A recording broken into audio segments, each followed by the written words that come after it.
tous et bienvenue dans cette nouvelle édition du Grand JT des Territoires. Voici tout de suite les titres de l'actualité. Avec à la une cette semaine, 600 km à pied pour rejoindre Paris. C'est le défi que s'est lancé un maire de Gironde. Son objectif, se faire entendre et trouver des réponses à ces problématiques de maires de petites communes, comme nous l'expliquera TV7, la chaîne du groupe Sud-Ouest, dès le début de ce journal. Un trésor sous-marin en Martinique. La rédaction de Via ATV nous dévoilera les résultats de fouilles archéologiques réalisées sur des épaves. Des objets datant du XVIIIe siècle ont été notamment retrouvés. Et puis recycler ses skis, c'est possible. Après cet hiver de neige, la chaîne 8 Mont-Blanc nous emmènera dans les locaux d'une start-up qui exploite des skis usés pour fabriquer du mobilier. Puis en fin de journal, attention au trompe-l'œil avec le body painting. Vosges TV nous fera découvrir cette discipline artistique qui utilise les corps comme décor. 600 km pour porter ses doléances, c'est le pari osé, je vous le disais dans les titres, d'un maire de Gironde qui, pour se faire entendre, a donc décidé de rallier l'Élysée à pied. Objectif de cette aventure pédestre, défendre des thèmes chers à sa commune et rester pour l'heure sans réponse. Un périple qui use les souliers, comme a pu le constater Yvan Branchy pour TV7, la chaîne du groupe Sud-Ouest. Je fais attention de moins marcher sur la route pour préserver mes pieds. C'est des petits détails que je n'avais pas forcément pris en compte au début. Après quelques jours de marche, Jérémy Gaillard commence à prendre les bons réflexes. Mon projet, il est né en septembre de l'année dernière. Je dis toujours, c'est la problématique de notre réseau d'aide spécialisé aux élèves en difficulté qui n'avaient pas les éducateurs spécialisés dans le secteur. C'est ça qui m'a fait dire, il y a un truc qui tourne pas rond, il faut qu'on trouve une solution. La solution, relier Coudreau, commune de 1150 habitants en Gironde, à l'Élysée en marchant.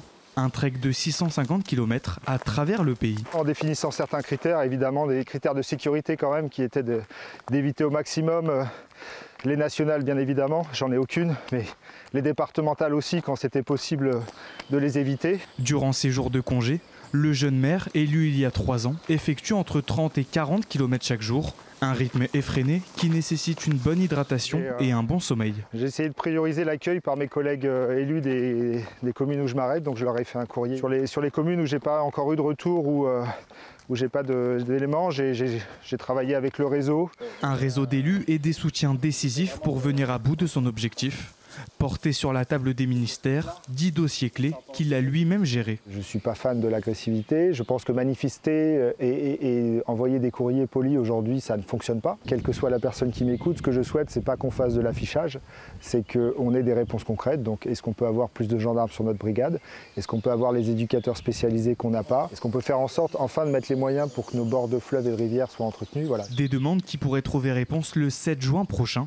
Le jour où Jérémy Gaillard devrait arriver au palais de l'Élysée en début d'après-midi.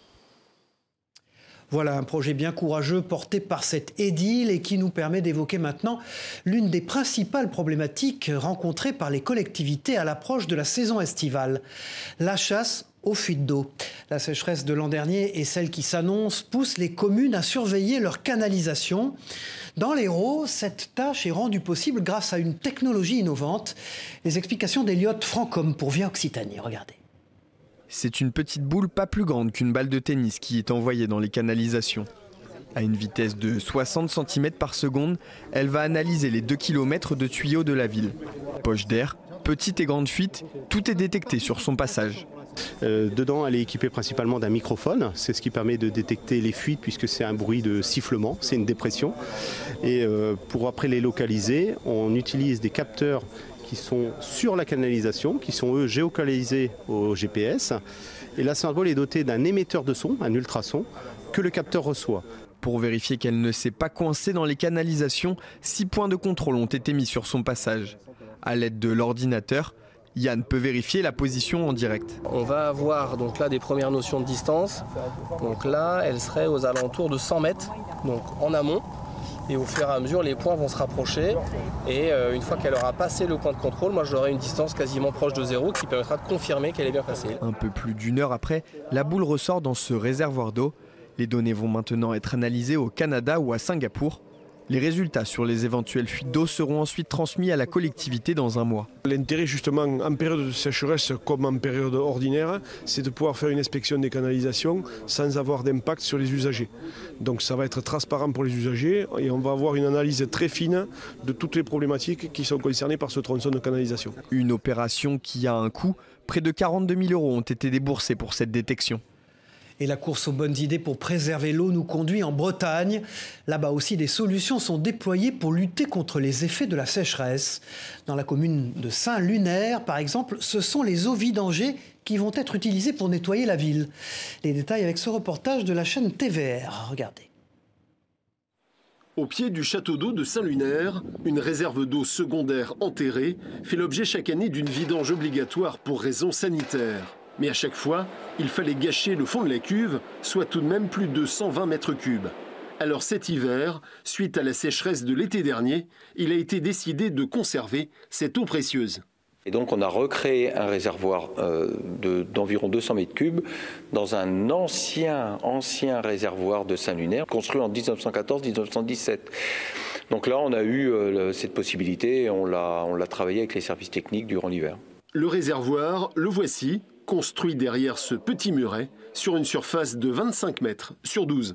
Cette eau va être utilisée dans le cadre du balayage, puisque une balayeuse consomme à peu près 500 litres d'eau toutes les 2 heures.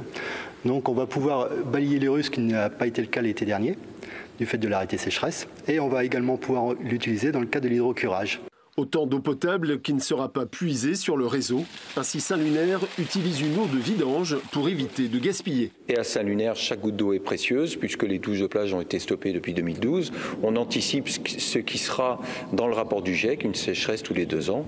Donc c'est aujourd'hui qu'il faut faire les travaux, les aménagements et penser à économiser à tous les niveaux. La ressource en eau devient stratégique. Saint-Lunaire et ses 2500 habitants consomment 400 mètres cubes d'eau par jour en période hivernale, mais c'est 3 fois plus l'été avec les touristes. Et vous le savez, il n'y a pas que la ressource en eau qui est précieuse en ce moment. Chaque euro dépensé est aussi scruté dans un contexte de hausse des prix. Pour vous aider à faire vos courses, des applications se proposent de vendre à moindre frais des paniers anti-gaspi. Parmi celles-ci, la plateforme Phoenix, créée il y a 4 ans, permet de retirer en magasin des fruits et des légumes à prix défiant toute concurrence. Un sujet de Jérôme Houbron pour WEO TV, la chaîne de la Voix du Nord et du Courrier Picard. C'est jour de course pour Aurélie qui vient faire le plein du réfrigérateur. Bonjour. Un panier Phoenix. Très bien, je vais vous chercher ça tout de suite. Nul besoin de caddie pour cette cliente. En quelques secondes, l'affaire est dans le sac. Là aujourd'hui vous avez 2 choux, un chou frisé, un chou-fleur, vous avez une barquette de fraises, il y a des pommes, il y a des bananes, vous avez d'autres légumes. Dans ce panier, des fruits et légumes qu'elle a réservés par avance via Phoenix, une application mobile produit d'une start-up française. C'est une application avec plusieurs enseignes, donc vous sélectionnez l'enseigne que vous vouliez prendre le panier. Voilà, puis après il faut venir le récupérer. Mais du coup c'est moins cher? Oui, carrément. Là 10 €, 5 €, après il y a d'autres enseignes qui font différemment. Des produits invendus ou à date de consommation courte à prix cassé. Une astuce anti-gaspillage aussi bonne pour la planète que pour le porte-monnaie et sur laquelle surfent de plus en plus d'enseignes. C'est des produits qui sont un petit peu moins jolis, ça va être une poire qui va être un petit peu abîmée, un petit peu poquée, des choses comme ça. C'est des paniers qui sont vendus à moins 50% en réalité du prix de vente des produits chez nous, quoi. Moins 50%, une aubaine face à la hausse des prix, notamment des denrées alimentaires. Seule condition sine qua non pour en profiter, il faut savoir se laisser surprendre. C'est comme à Noël, vous acceptez en fait d'avoir ce cadeau entre guillemets pour moins 50, moins 60, moins 70%. Donc c'est intéressant économiquement pour vous. Mais les règles du jeu, c'est que vous ne savez pas ce que vous récupérez. Alors bien sûr, si vous allez chez un primeur, vous aurez des fruits et légumes, vous vous en doutez. Mais vous ne savez pas exactement lesquels, puisque ce sont les invendus du jour. Donc par nature, ils ne sont pas prédictibles pour le commerçant. Pourtant, le modèle cartonne. Partenaire de la plateforme Phoenix depuis février, cette enseigne amiénoise a déjà vendu plus de 320 paniers anti-gaspi. Alain Madelin était l'invité jeudi matin de l'émission Face au territoire sur TV5 Monde. L'ancien député et ministre de l'économie et des finances s'est vu interrogé sur la situation politique et économique du pays. Regardez cet extrait. Il y a plein de gens qui accusent ou qui disent que Emmanuel Macron est un président libéral, ultralibéral, néolibéral. Vous partagez cet avis ? Écoutez, si la France était libérale, nous n'aurions pas ce poids de l'administration, nous n'aurions pas ce poids de la bureaucratie et nous n'aurions pas ce poids des impôts et des dépenses publiques. Nous sommes, à la limite, presque recordman du monde dans les démocraties non libérales. Alors Macron, il est bien, il a compris que pour la croissance, il fallait débrider la fiscalité, faire en sorte que les gens aient plus d'argent, de motivation à gagner de l'argent, c'est vrai, mais en même temps plus d'argent ensuite pour l'investir. Qu'il avait besoin davantage de concurrence, parce qu'il est pour la concurrence. C'est déjà beaucoup, hein. C'est déjà beaucoup. Mais ça ne fait pas un président libéral. Hein. Face au territoire avec Alain Madelin est à voir ou revoir sur le site internet de TV5 Monde et des partenaires de l'émission. Ouest France, Nice Matin, France Antilles, 20 minutes, La Montagne et le magazine Le Point. Le Point, justement, qui publie cette semaine une édition spéciale consacrée à la ville de Nice. L'hebdomadaire propose notamment un dossier sur les richesses naturelles de la région, entre parc naturel du Mercantour et train des merveilles. Quelques bonnes adresses niçoises vous sont aussi dévoilées dans cette édition, tout comme les clés du marché immobilier local. Toutes ces informations et d'autres sont donc à retrouver chez votre marchand de journaux dans le magazine Le Point dédié à Nice. Allez, sans transition, direction la Martinique dans ce journal où des passionnés d'archéologie viennent de dévoiler les secrets d'un trésor sous-marin. Une découverte réalisée sur des épaves et portant sur une cinquantaine d'objets datés du XVIIIe et du XIXe siècle. Les fouilles débutées il y a un mois ont été réalisées grâce notamment à un partenariat avec les forces armées. Un reportage de Loïc Régis pour VIA TV. Tout a commencé l'an dernier avec la découverte de ce canon en bronze. Puis les chercheurs relancent l'expédition dans la baie de Fort-de-France en mai 2023. Ils trouvent un gouvernail et sur environ 100 mètres carrés, une quantité assez importante d'objets. Un résultat présenté ce matin au Fort Saint-Louis. Faïences, pièces de monnaie ou encore des accessoires présents sur un navire. Le mobilier qu'on a prélevé dans le cadre de ce projet date principalement de la seconde moitié du 19e siècle. Donc on a retrouvé des pièces de monnaie qui sont datables de manière assez précise, donc des années 1850 avec l'effigie de Napoléon III. Sinon on a du mobilier aussi qui date du début du 20e siècle. Après tant d'années passées sous l'eau, ils doivent maintenant livrer leurs secrets. Ces objets sont importants parce qu'ils vont nous permettre de donner des fonctions aussi, hein, donc sur leur utilisation. Que ce soit du mobilier lié à la construction des navires, à la réparation des navires, aux équipages, à la vie quotidienne à bord. Chaque pièce collectée est photographiée des centaines de fois. Les clichés sont analysés par un logiciel afin de restituer une image en 3 dimensions. Avec ce procédé-là, on peut continuer à faire l'analyse de l'objet avec des milliers de photos. Chaque photo sera parfaite, elle sera prise à 1 mètre ou 2 de distance. Et l'assemblage de ces photos peut reconstituer l'objet ou l'épave de manière très propre. Fragile, hors de l'eau, et ne pouvant pas être traités en Martinique, la majorité des objets seront replacés à l'endroit précis où ils ont été prélevés. La mission sous-marine devrait être reconduite l'an prochain si le financement est approuvé. Voilà, et de trésors culturels, il en est aussi question à Saint-Étienne, où le musée d'art moderne et contemporain se prépare à d'importants travaux. Une rénovation qui oblige les agents du musée à déménager les 3000 œuvres du site. Une opération évidemment minutieuse et risquée, où tout doit être pensé pour protéger les tableaux, les sculptures et les autres objets d'éventuels accidents, bien sûr. Un sujet de Céline Ercilia pour TL7, la chaîne de la Loire. Des salles vides et des murs immaculés, un spectacle un peu fantomatique auquel le public n'est pas habitué au musée d'art moderne et contemporain. Les œuvres ont été décrochées, elles vont être préparées pour le déménagement avant travaux, un travail minutieux réalisé en partie dans cet atelier. 3000 œuvres, peintures, sculptures, photographies entre autres, vont devoir sortir du musée. Il reste quelques mois pour organiser ces déplacements tout en garantissant la sécurité de chaque objet. Effectivement, il faut arriver à manipuler ces œuvres avec le plus grand soin possible, éviter évidemment toutes les vibrations qui pourraient leur porter préjudice, les chocs. Et au fond, notre réserve étant déjà saturée, la problématique est en fait d'avoir du recul, de manipuler comme il faut, et donc d'éviter en fait tout risque d'impact sur la plupart de nos œuvres. Mais le challenge ne fait pas peur aux spécialistes du musée. Plusieurs agents ont été formés pour l'occasion et depuis plusieurs mois, on déborde d'ingéniosité pour optimiser le stockage tout en étant écologique et économique. En fait, pour l'écologie, c'était mieux de vraiment pas mettre 6000 m² de bulles. C'est très cher et après ça va direct à la poubelle, alors que là c'est du bois qui est recyclable et puis qu'en plus nous on peut recycler. Et l'avantage c'est que pendant un an, le stockage, on peut déplacer 10-15 œuvres en même temps sur une seule palette. Et on peut faire le suivi. S'il y a une dégradation sur chaque œuvre, on a une vision immédiate. Une fois préparé, le déménagement pourra débuter fin septembre prochain. Les œuvres sont réparties dans des lieux différents à Saint-Étienne. Il y a les réserves historiques du musée, que ce soit à Saint-Jean-Bonnefond ou à côté de la Cité du Design. Et puis là, nous louons des espaces supplémentaires pour accueillir les œuvres qui sont habituellement stockées au musée. La phase de travaux débutera ensuite pour une réouverture estimée au printemps 2024. Mais certaines œuvres du musée seront encore visibles hors les murs dans une prochaine exposition à la Cité du Design, exposition qui lancera le projet de Galerie nationale du design. De la réalité virtuelle pour les seniors, à Limoges, un atelier découverte était organisé il y a quelques jours dans l'un des EHPAD de la ville. Une technologie qui permet aux résidents de voyager dans leur passé ou de découvrir de nouveaux endroits. Une activité qui a aussi pour but de créer des échanges, de stimuler la motricité et aussi de favoriser l'apaisement de nos aînés. Images et explications de Benjamin Delmas pour 7 à Limoges.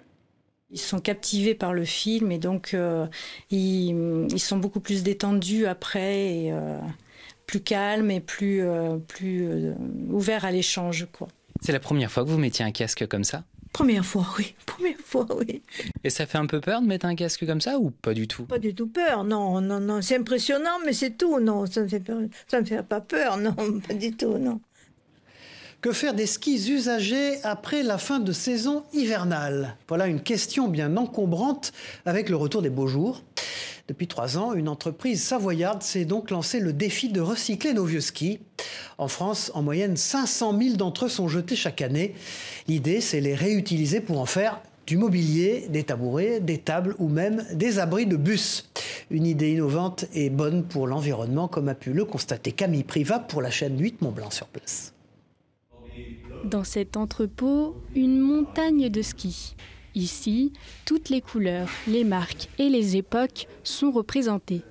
Ces skis ne sont pas destinés aux pistes, mais bel et bien à votre salon. Donc là, ça va être tout le gisement qu'on va avoir des skis avant le tri et la sélection. Donc comme ils arrivent des déchetteries. Skitech fabrique des meubles un peu particuliers, car ces skis récoltés en déchetterie sont utilisés comme matière première. Une fois remis à neuf, ils seront transformés en tables, en tabourets ou même en abribus made in Savoie. Techniquement, c'est un produit qui est très performant. Donc on peut se permettre pas mal de choses au niveau du flex, au niveau de la solidité du produit, de sa légèreté et de sa ligne, qui pour moi, on arrive sur quelque chose de très élancé, très coloré, donc on peut vraiment s'amuser avec ça. Ouais. En France, ce sont en moyenne 1 demi-million de skis qui finissent à la décharge chaque année. L'entreprise s'est lancé le défi d'en réutiliser 20% d'ici 2025. Aujourd'hui, c'est enfoui en décharge ou c'est réduit en combustible solide de récupération. Parce qu'on ne sait pas, en fait. C'est un sandwich de divers matériaux emballés dans de la résine. Et donc, aujourd'hui, il n'y a pas de solution de recyclabilité.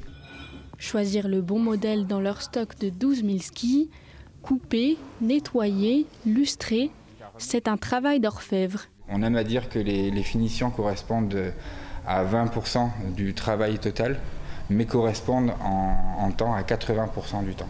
Pour les structures les plus importantes, comme les abris à vélo, il faut également réaliser une série de tests pour identifier les propriétés mécaniques. En 2022, l'entreprise a permis de donner une seconde vie à près de 500 skis. Mettre l'ambiance et haranguer la foule pour aider son équipe à gagner. Voilà en résumé le travail d'un speaker professionnel. Au club de basket du Mans, cette tâche est assurée depuis 10 ans par Vincent Royer. Cet ancien animateur de radio fait preuve, vous allez le voir, d'une énergie folle les jours de match. Colin Ansel pour LMTV Sarthe l'a suivi le temps d'une rencontre. Regardez. Est-ce que vous êtes prêts ? Cette voix, le public d'Antares la connaît par cœur. Vincent Royer est maître de cérémonie, il anime différents événements, principalement du sport. C'est avec le club de volley de Poitiers qu'il a commencé. Je suis devenu fan de ce club, supporter de ce club, un peu ultra, mais dans le bon sens du terme. Et le manager de l'époque m'a dit tiens, tu fais plus de bruit que tout le monde dans les tribunes, tu vas présenter les matchs la saison prochaine. Et donc j'avais 16 ans quand il m'en a parlé, j'ai commencé, j'avais 17 ans. Depuis, Vincent est devenu l'un des speakers les plus reconnus de France. À son actif, l'Eurobasket 2015, l'Euro de football 2016 ou encore le match de NBA entre Chicago et Détroit à Paris en janvier. Un travail où il profite de chaque instant. Les poils qui se dressent sur les avant-bras, c'est pas descriptible en fait comme sensation. Quand on se retrouve au milieu de 5000 personnes, 10 000 personnes, 30 000 personnes, on joue avec le public et on prend une énergie qu'on doit rendre avec le public et c'est hyper euphorisant comme sensation. Son travail, intervenir au micro, assurer le son mais aussi coordonner toutes les animations. Avant chaque rencontre, il s'entretient avec le responsable communication du club et les équipes techniques. À quelques minutes du début du match, la pression monte, toujours. Il faut avoir le même stress avant chaque match, même si ça fait des années que je suis au MSV, parce que si tu ne mets pas la même rigueur les soirs de match et que tu te dis bon bah ce soir c'est bon, je sais faire, c'est là où tu oublies un truc en fait. Il faut s'obliger à être stressé presque, je dirais. Et après ce stress-là, tu le transformes en énergie positive. Depuis le parquet, sa manière d'animer est saluée. Souvent, ça part de lui, la bonne énergie dans la salle. Je pense qu'il ressent très bien les moments où on a besoin de l'appui du public pour essayer de se surpasser. Pendant les playoffs, avec son speaker endiablé et un public surchauffé, Antares pourrait redevenir un chaudron embrasé. Tuilier, maréchal ferrant ou encore tailleur sur pierre, voilà certains des métiers et savoir-faire presque disparus en 2023. Des traditions que tente de faire vivre une association en Moselle. Cet été, elle proposera tout un week-end d'animation autour des métiers d'autrefois. Une manière de préserver le patrimoine culturel, comme nous le raconte Jonathan Vaucher pour Moselle TV.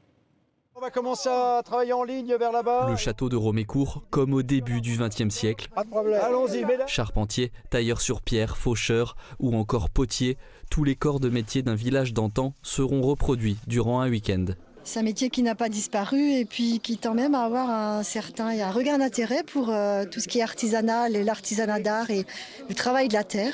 Dans cette ferme fortifiée d'autrefois, le public venait déjà nombreux depuis 2 saisons pour assister au roman de Romécourt, un spectacle nocturne son et lumière. Cette année, la journée entière sera consacrée à faire revivre la vie de ce château. Quand j'ai conçu le roman de Romécourt avec Multifonction, c'était de faire ça, de reconstituer la ferme. Ça a un peu dévié, j'ai raconté l'histoire de la famille, mais là, on va davantage raconter l'histoire du pays des étangs, de la Moselle, comment on travaillait autrefois. En plus de la ferme pédagogique, les enfants pourront découvrir des métiers manuels, comme la tonte de mouton ou la boulangerie. J'aime plus transmettre le savoir que transmettre le pain, même si offrir du pain à quelqu'un, ça donne toujours le sourire.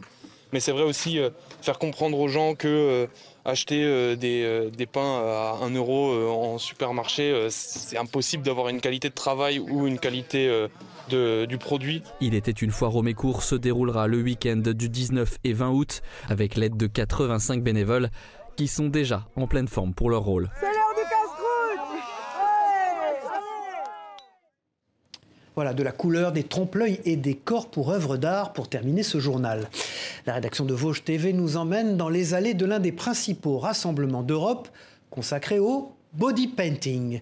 Une discipline en plein essor et qui, vous allez le voir, s'amuse des perspectives grâce à l'usage des corps. Un reportage de Thierry Lasson et Dan Didier.